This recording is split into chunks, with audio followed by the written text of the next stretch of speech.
What's up, everyone? Welcome back to Real Talk NFT. Talk all things Web3 here. You know my amazing co-host Brian. Today we have a very special guest someone I brought on a year ago. Back today to see what's up. Welcome Dion McIntosh back to the pod. Good to be back, gentlemen. Thank you for having me on. Yeah, thank you for coming. I think you might be the first guest that's come back ever. Yes. We've done like 100 episodes. I don't know where we're at now. We're close to 100. I don't know. But yeah, it's exciting to reconnect back in the Web3 land because there's so much people that come in and out through Discords, Twitters, and whatnot. There's so much noise. But we are in a premier alpha group Telegram chat together. I was like, is that Dion? Yes, sir. Yeah, I wanted to catch up because we had you on a year ago. We know you're doing VC work with NFTs. We just talked about this offline about Roland, the NFT project, and I know you're still out here doing stuff. So we want to hear the good, the bad, the ugly. We want to peek behind the curtains. You know, we hear about Animoca brands, we hear about all these funds and what's happening. Yeah. Before we jump into all of that, just tell the people a little bit about yourself that didn't watch the first episode, which you should go back and watch and listen. And what's up? Yeah. Well, again, happy to be back. This is what year is it? 2024. Damn. Yeah. It has been an interesting ride. So I started off as a recording artist, major label recording artist, and did that for most of my life.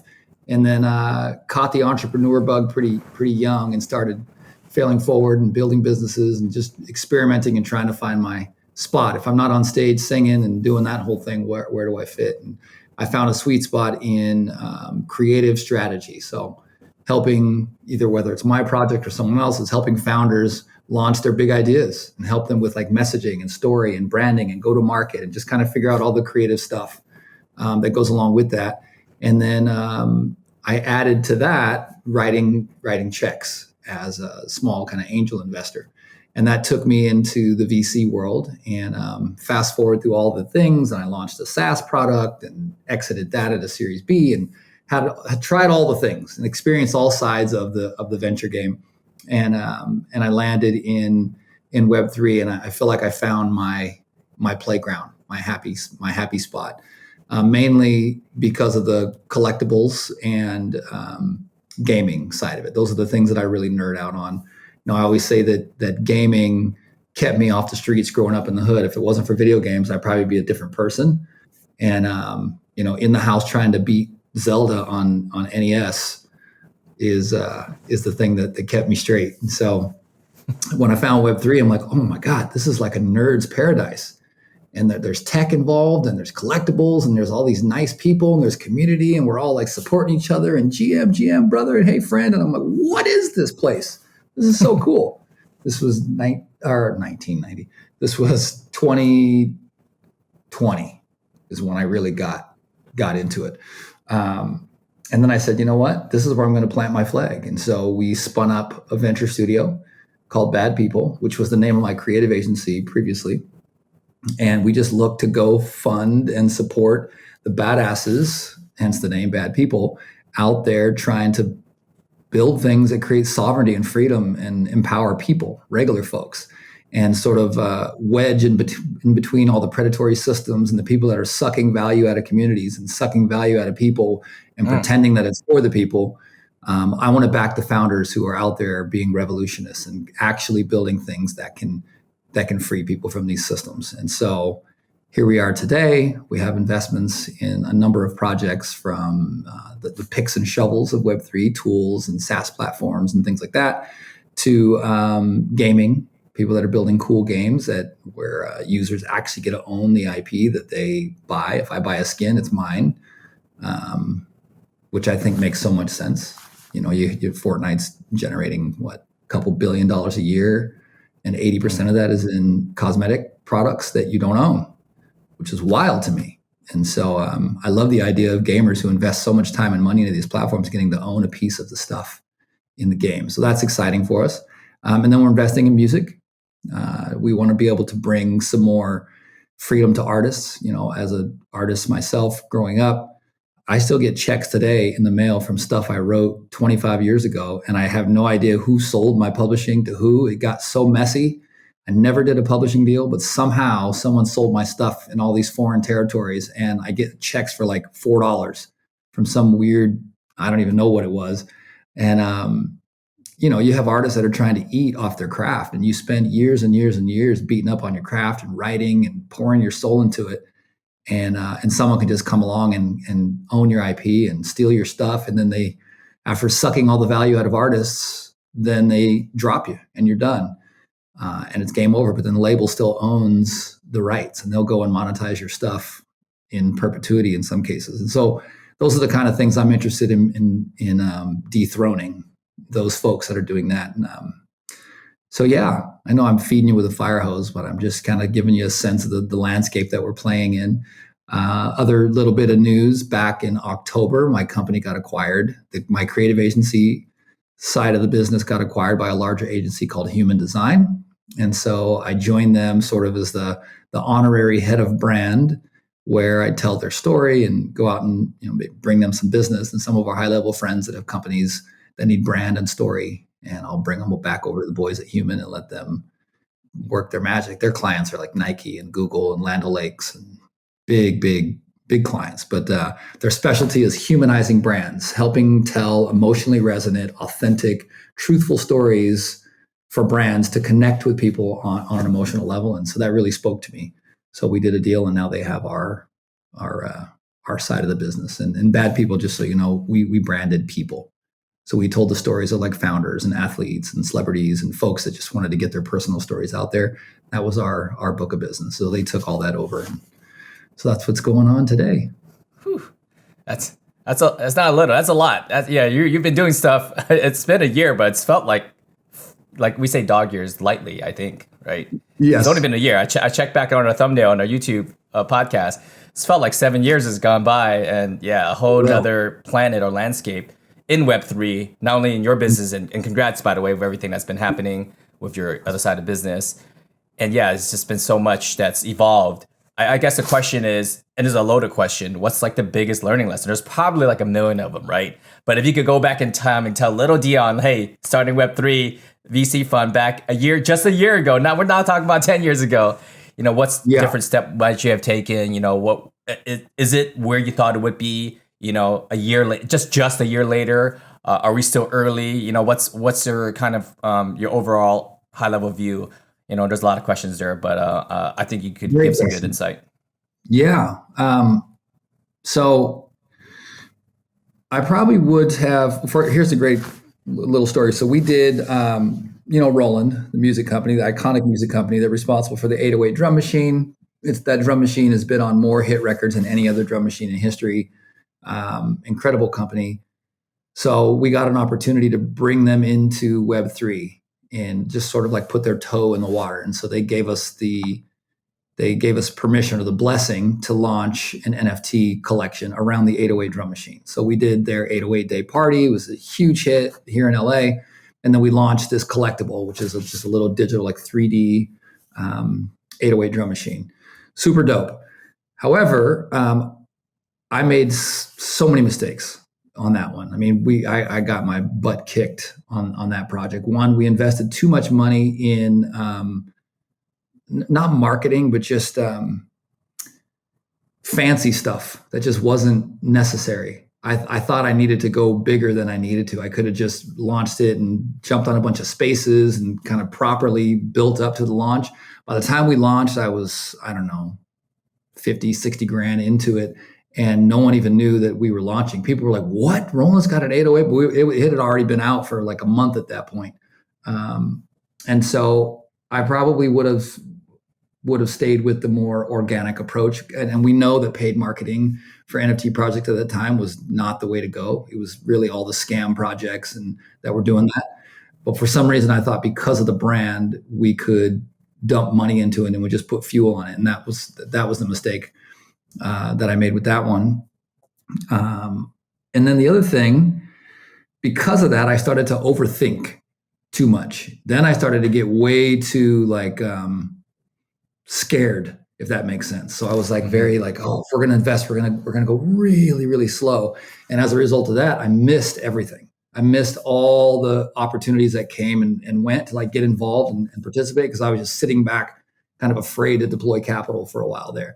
So I guess our lessons there was I would continue to go fast and play big as far as like getting involved and participating in the system and really being a part of the ecosystem and not being afraid to participate, but doing it in a more organic way, getting on the spaces, being in Discord chats, being in the Telegram chats, like just being in it. Because it's funny, man, the Web2 thinking and the Web2 way of marketing still doesn't work in Web3. It still falls flat for the most part. There are some things you can bring into play, right? Like the concepts around messaging and story and all that stuff's critical. I don't think projects do that enough. Tell a really good story. But trying to do these really fancy, expensive campaigns just doesn't work. So that was my biggest lesson so far. And today we're just looking to kind of spread our investments into a number of places because we don't know who the winners are going to be. We have no idea where they're going to come from. So we're constantly looking at deal flow, projects coming in. And even if it's, hey, we're going to put 25 grand into this little project, and maybe that gives them 3 months of support for one of their devs to keep building. Or maybe it's not even money. Maybe it's just strategic advice. Maybe they just need someone with the experience to help them run themselves like a proper business, which is a big thing that's missing in this space for a lot of folks, right? You have a lot of inexperienced folks getting in because the barrier to entry is so low in Web3.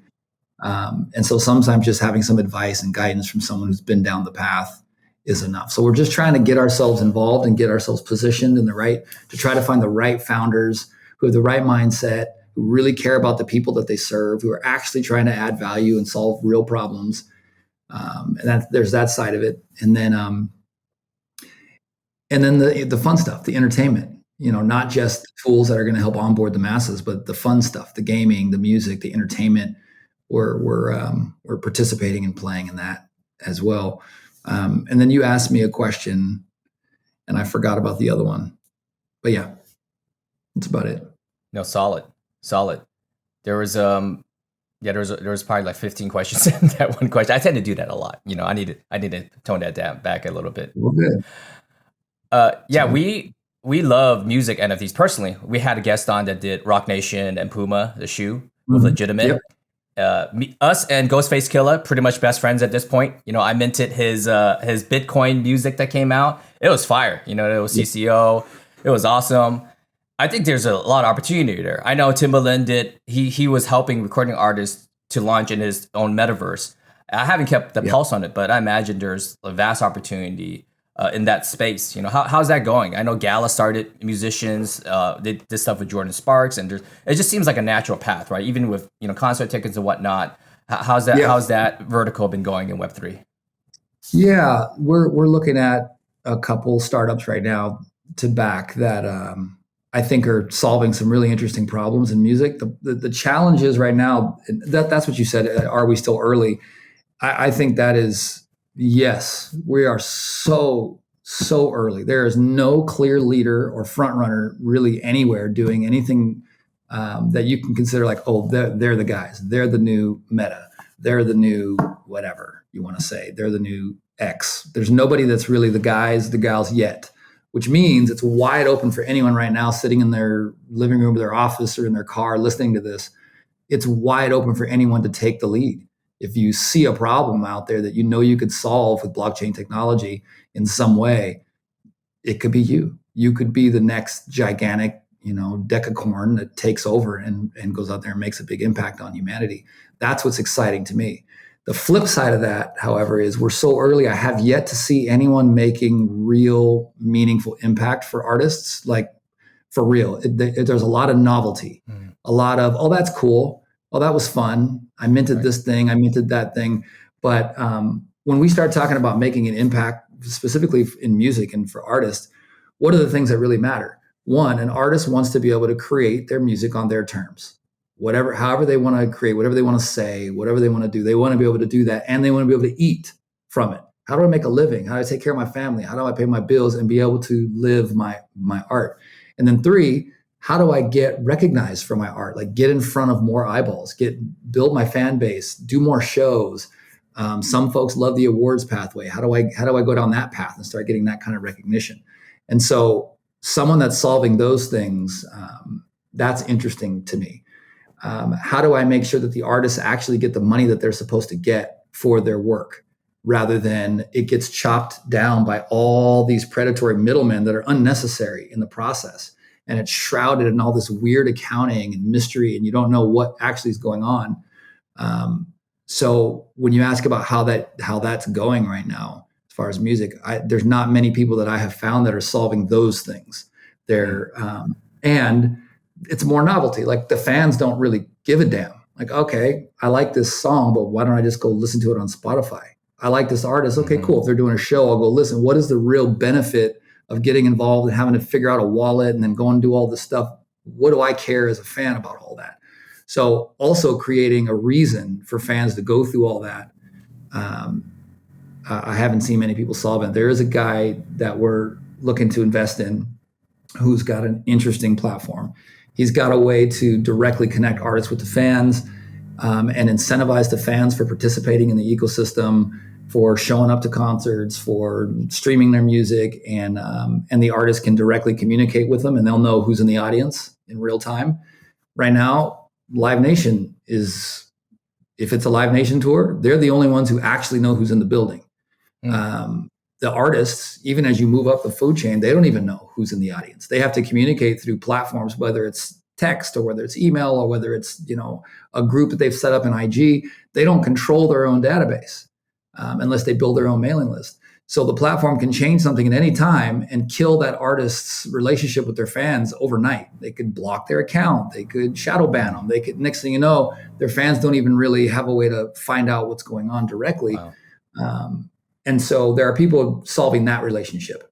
I want to make sure that I control my own database one-to-one with my fans. I can talk to them myself. And so there's some folks solving that, and that's very interesting to me. So yeah, and there's some other folks that are solving some problems in the live ecosystem, in the streaming and royalty ecosystem. That's promising, but it's still early. No one's a front runner yet, as far as we've seen. Your history is amazing. Let me just say that. I can just see how sharp of an individual you are, like with this like business mind, and it's really not surprising. It's very impressive because you have this creative background, and you pretty much probably grew up in the entertainment industry, and you've probably seen just some wild stuff happen that I couldn't even imagine. And when you said that you got into Web3 in 2020, and there was a whole bunch of reasons there. It sounds like you love collectibles, you're really into gaming, but was it really like the entertainment, like being able to help artists become more decentralized or get royalties, or what was what catapulted you in? What was it? The first step in was my buddy telling me to go buy this coin called XRP in 2018. So he was like, go buy this coin. I'm like, what? He's like, yeah, it's crypto. And I'm like, what are you talking about? And, Bitcoin, he hadn't heard all these things. And I was like, I don't know what you're talking about. So I went and looked at it. Bitcoin was, I don't know, what was it, like 5 to 8K, something. It was in there somewhere. And I didn't understand it at all. I just thought it was some scheme or some weird little, I didn't know what it was.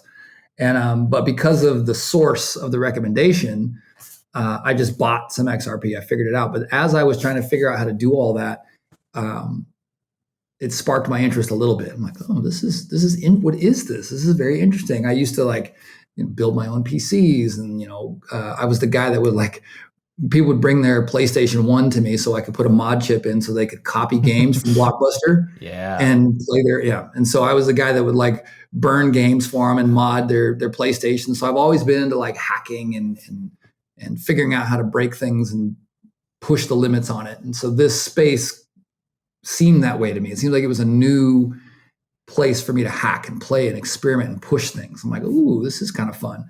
But then I forgot about it and didn't even pay attention. And then I looked back once I heard there was some sort of lawsuit or something with XRP. I can't recall. It's fuzzy. Then of course, I think I own a bag of that. I need to go see what's going on. And when I came back, I heard about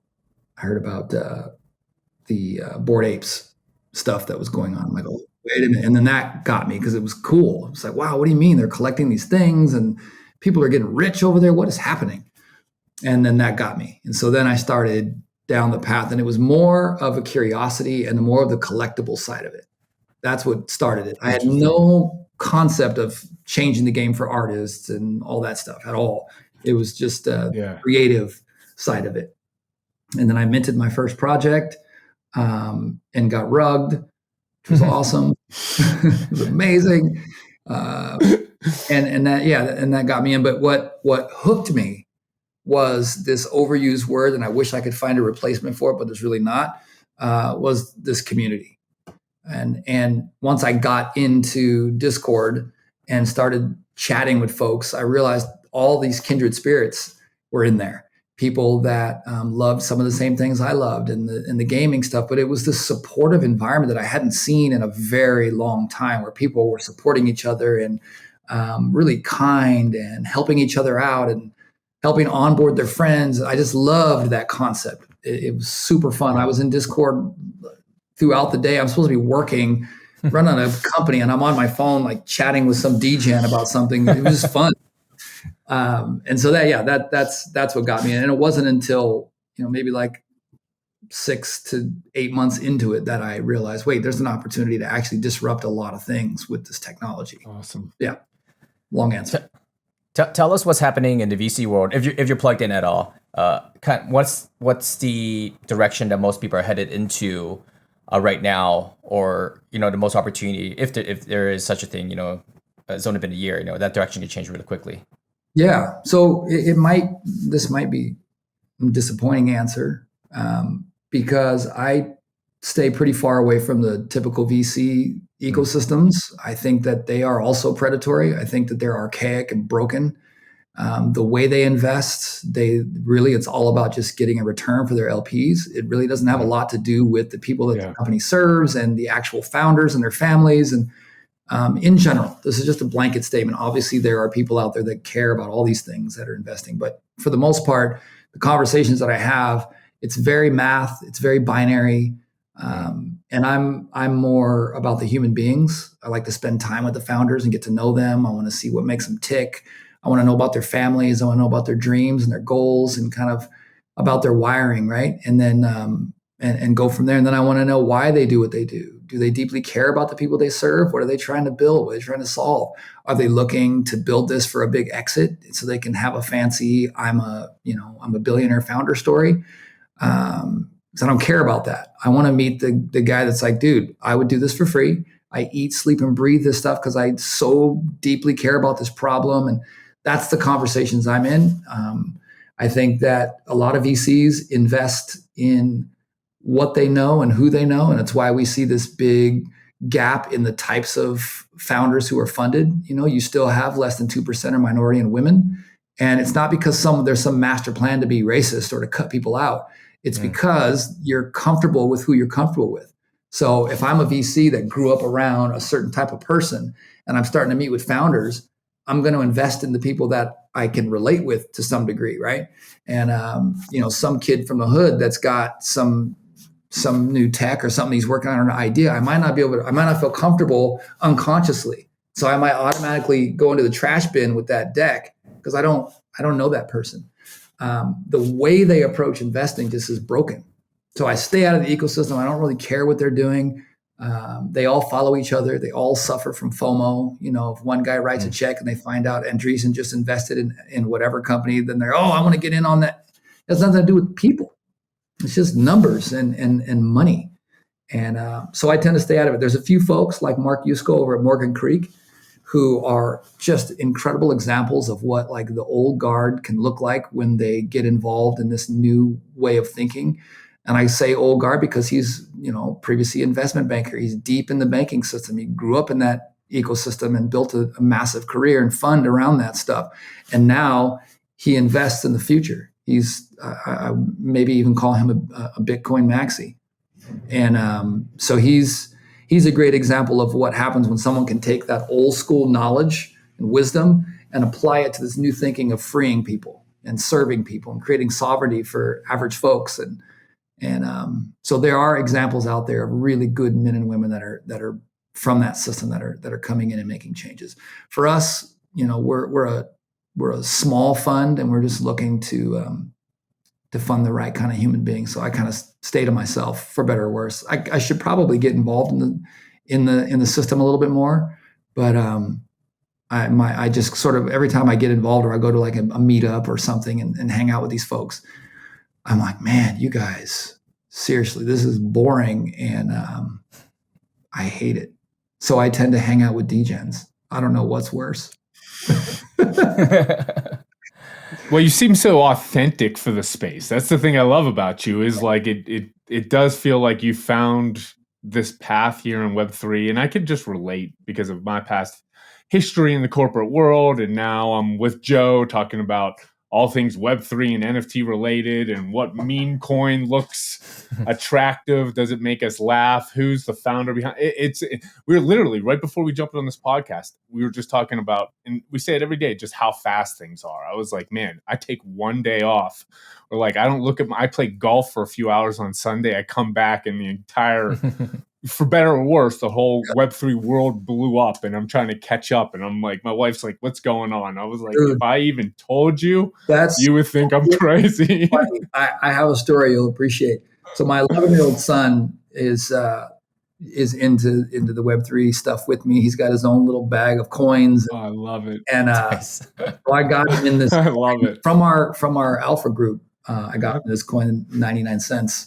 Oh, And, yeah. I'm having so much. Okay, listen, I'm having so much fun with the coin, and this is not a shill. It's not about that. It's so much fun, and I haven't created music for myself, like just making my own songs fully. I write for my wife and for my daughter, but for myself, I haven't done it maybe 20 years, maybe. Wow. And this particular project, because of the community, reminded me of the vibes I got when I first found NFTs, like I was telling you. And I made songs, cut like my own 100% custom songs for this 99-cent coin. My son's like, well, I want to buy some. I'm like, all right, cool. So we bought him some. I pick him up from school. This kid has coin stats on his phone and he's at school. And I pick him up, he gets in the car and he's like, Dad, did you sip the dip? And I'm like, what are you? And he said, 99 cents. And I was like, nah, man, I missed it. I was busy. And he's like, and he looks at me in the eyes and he's like, you're dead to me. That was it. This kid knew that there was a dip. This is what I'm talking about. It's insane. Yeah. Like you say, you disappear for half a day and you miss who knows what's going on. It's moving so fast. I love how he has his phone going on, checking coins at school. That is a lot of fun. And funny enough, I was in that coin for a while as well. Yeah. I don't think I have any more, but I was not in the same group chat, but I was definitely got in and out of that coin for a little while. Yeah. And I'm in some other ones too. I'm not going to go on a whole list here. It'll take the entire podcast length. Mm-hmm. But tell me, what are some of maybe projects you are connected with? I don't want to put you on the spot, or projects maybe you just love the community. What are some of your favorite like Web3 NFT gaming projects? Yeah. So right now I am playing the Sekou Monsters. Have you seen that? Oh. Yeah. No joke. Little preview. We're going to have them on the podcast. Ooh. We might be recording it. Yeah. And Jake, shout out, man. But we got to pick a time, but it's actually going to be recorded this week, I believe. But nice. I talked to him on the phone just last week about getting on this podcast. And I was like, hey, totally. Like I was in there day one. Same. Clicking that egg, and my kids and you have kids. They were just like, "Has your egg hatched yet?" I'm like, "Well, it's I was 3,452 clicking my egg today, so yes, it was just such a ridiculous time." And they actually, I guess, whenever this podcast come out, they did their little egg drop today, which was like a blue egg, and I was like, I got the blue. Very interested in it. I've been clicking it, like playing that little game to like help it hatch. It finally hatched. It's like it's a damn slug or a slime, whatever it is. It's just mine hasn't hatched yet. I think my scores are too low in the game. It's so funny. I love that game. I've been tapping my egg from the beginning. I was so annoyed because I got the notifications and I was on it, but it would just like spin forever. And by the time it let me click, I was behind. But I'm still in full tilt top 3,000, which was great. So I'm like 2,800 or something like that, which is amazing. So I love that game. Of course, it's so funny. What else? Code It's an app, like a payment app by the Kin community. I've been a long time holder of that. I love what they're doing over there. Great founders. The 99-cent Arizona iced tea, I'm big bag in that one, just because the founder's doxed and he's hilarious. And I've had calls with him and he's the real deal guy. I like projects that are, they could be silly and they don't even have to have utility, as long as you say that and you're transparent about it. And this guy's he's a grown up and he's building something long term. So I love those guys. What else am I playing? What's it called? Aperion or Aperion, I believe it's called. It's a game. I'm just getting into that one. That one's really fun. What else are we in? Then the rest of it is just Dope Ones. I don't know if you guys are from still. So Dope Ones, we're still behind the scenes. It's funny, man. The Dope Ones is about this, like, freeing artists and helping artists get paid to do what they do best. But we're not talking about it publicly. We're not trying to build a community yet, because we don't feel like we have found the unlock to make it worth a damn, if that makes sense. Like, we like the brand, we like what we're doing. We have a history of actually getting artists paid, but we're just keeping it quiet for now. So that one is we're working on some cool stuff. There's nothing to talk about yet, but just keep an eye on that one. And then the third one, where the guy I told you is kind of solving some problems for live events for artists. I don't know if I can tell you about his yet. Can I? It's called I think I can. It's called Momentify. You know what's funny about that? We want to write him a check. And he's like, because he's independently, like, financially, he's all right. And so he's got a nice runway of his own. He's like, I'm going to fund this myself for now. But I have these Zooms with him every now and then. And we're like waiting. I've never been in that position where I'm like, dude, let us write you a check. He's like, I'm not ready yet. I'm not ready. I'm like, all right. Well, that's a cool one. I think he is. I think they have a Twitter account you could check out and see what they're building. Very interesting, smart founder, great guy, good human being, fully doxed, that whole thing. Love that. Yeah, man. What else? And then there's this Fortnite group that we're interested in. They're building custom maps for Web3 communities. Oh, nice. And whoa, we like them. We like those guys a lot. And other than that, I'm a big supporter of Nuclear Nerds. They're an NFT. Oh yeah, for a while, but their IP is super I remember strong. those. And it's funny, I don't even know how they're still going. They still pump out comic book stuff and there's no revenue. So I'm like, how are you guys doing this? But they're super dope. I think they have strong IP. I think they have a future. Their founder or dev of that project, I remember when that released, and that was when gas fees were just ridiculous. When we were paying hundreds of dollars a mint, do you remember? And we didn't even blink. That's right. But that mint came out, and it was only like $37. And they were like, "Oh, we wrote the They were one of the first people to write like a efficient contract." And that's when I really dug into them. I was like, okay, like, you actually thought a little outside of the box. You didn't copy paste someone's code. That's right. And not to mention, their IP's killer. I just circled that. I need to revisit that project. Yeah, check them out. I was always a fan. Yeah, they're good. They're solid. I'm gonna go sweep some off the floor there because they're so just insanely bottomed out right now, which is crazy. But I've been in their Discord from day one, and it hasn't changed. These are the same things. They're consistently delivering on everything that they say, no matter what. Even if their prices drop from whatever it was down to nothing. So that's a good one. And I also like the MPL. It's a NFT community, like a soccer one. And they have this whole game. They already built this game. It's like through the web browser, you log in, you have these little soccer matches against each other with your characters, and it's interesting. They have a really good foundation. We'll see what they build. Those are the ones that I kind of stay up on. I'm trying to get in this Bitcoin. What is it? The ordinal stuff. It's a little complicated, and I start to like ADD kicks in as I start to like figure out. Okay, I got to buy this here, and then I just never finish figuring it out what it all is yet. Now there's so much noise now around ordinals. I don't even know what to pay attention to, but I definitely have an eye on the space. I feel like I need to get involved. Yeah, that would be my last question for you. And not to pump my own bags here, because I do own one of these, but I think you'll appreciate the Pizza Ninja community over in the Bitcoin ecosystem, because Okay. they are what Brian said. They're not copy and paste. They created a N64 emulator. If you own one of their NFTs, they're very game Yeah. specific. Like I think I Yeah. love it coming from Dude, the can you gaming email world. me that so I don't forget? Yeah, for sure. Okay. And they're a big dev community. There's only 1,200 of them, so there's not like 10,000 like degens. And I really vibe with them because you talk about self sovereignty a lot, which is lost, I think, amongst the degenerate world of NFTs. Yeah. And ask Brian, I've been last 2 weeks, I've been head deep. I actually run my own Bitcoin node nowadays, which I've never done in the last, how many years I've been in Web3 land. And I'm like, man, I'm decentralized nowadays because of what Pizza Ninjas taught me. And they were teaching everyone about runes, the underbellies of. I need some education, brother. Help me with that stuff.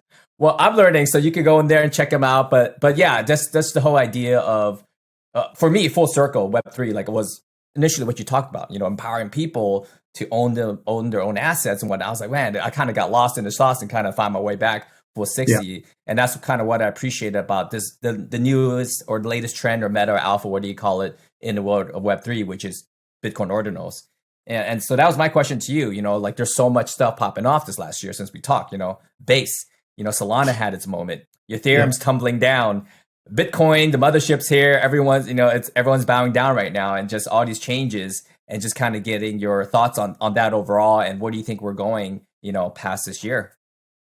Yeah, I would say that I'm not smart enough to say much about that.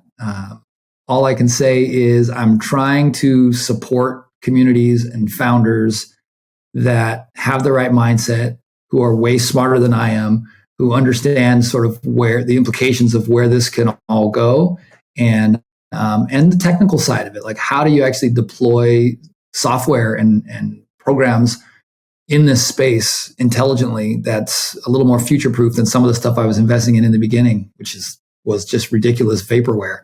And so really my mission is to spread out my support and dollars across the space and back as many people as we can. I think that's the best way to do it. Secondly, is just to stay deeply involved in these communities and keep learning and keep growing and keep asking questions and keeping it real. Like, I don't know. I really don't know where it's going to go. I know what some of the problems are that we're interested in solving. I know that there's way too many middlemen in between the people and the things, products and services and things that actually are useful for us.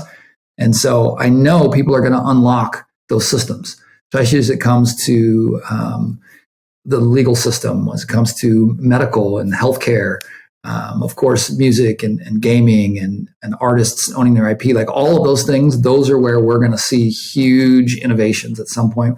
But I don't know what it's going to look like. Then you start adding things like AI in the mix, and it's exponential where it can go and how fast it's going to move. But trying to keep up on all of it can be stressful, and trying to know what's real and what's a scam and what's not and all that. And so for me, the future is human. It comes back to people. It comes back to surrounding yourself with the right kind of human beings, with the right mindset, where everyone, you can come from different places and different philosophies and all that stuff, but the core of it all, the nucleus should be, how do we serve people?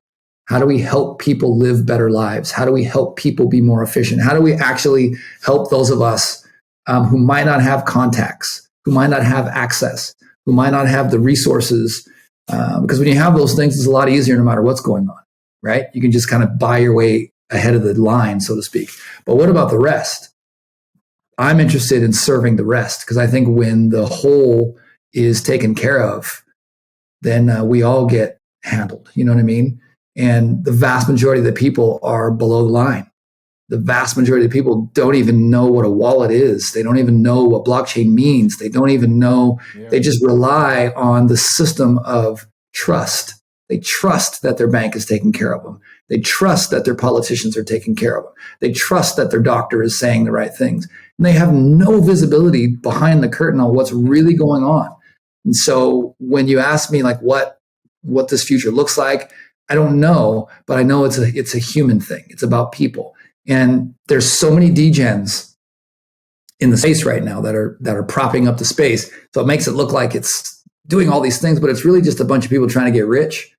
And at the end of the day, there's a huge chunk of noisy people trying to convince other people of certain things to pump their own bags. It has nothing to do with serving humanity. And so you got to be careful. You have to be able to block out the crap and focus on what really matters. And it's really hard to do when you're trying to pay your own bills to care about the collective.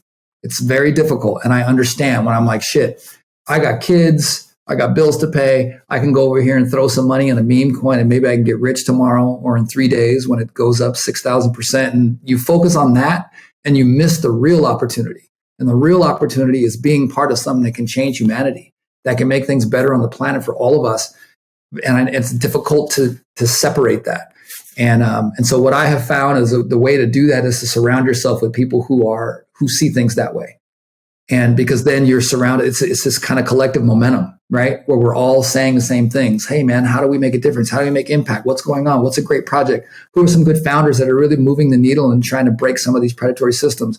When you're in that conversation, you could end up being a part of something way bigger than making a couple soul and flipping some meme coin. And don't get me wrong, I'm in it too. The meme coin stuff is so much fun. But slice out some time to get yourself into some sort of community where people are talking like this so that you can get a good look at the real things that are going to make an impact on the future. And we're all in it right now. We all have a chance. There's no excuse. The people who are here right now have a chance to be a part of some life-changing technology if you don't just focus on getting paid. That's my 2 cents. That's my 99 cents. Yes, Sorry. that's right. No, totally with it. Totally 100% with it. As I'm learning now, I'm learning to be more creative and use my skills for useful things.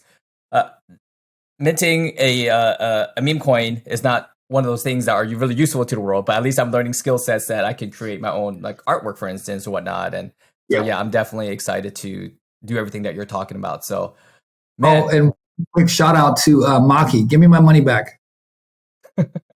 Maki Big.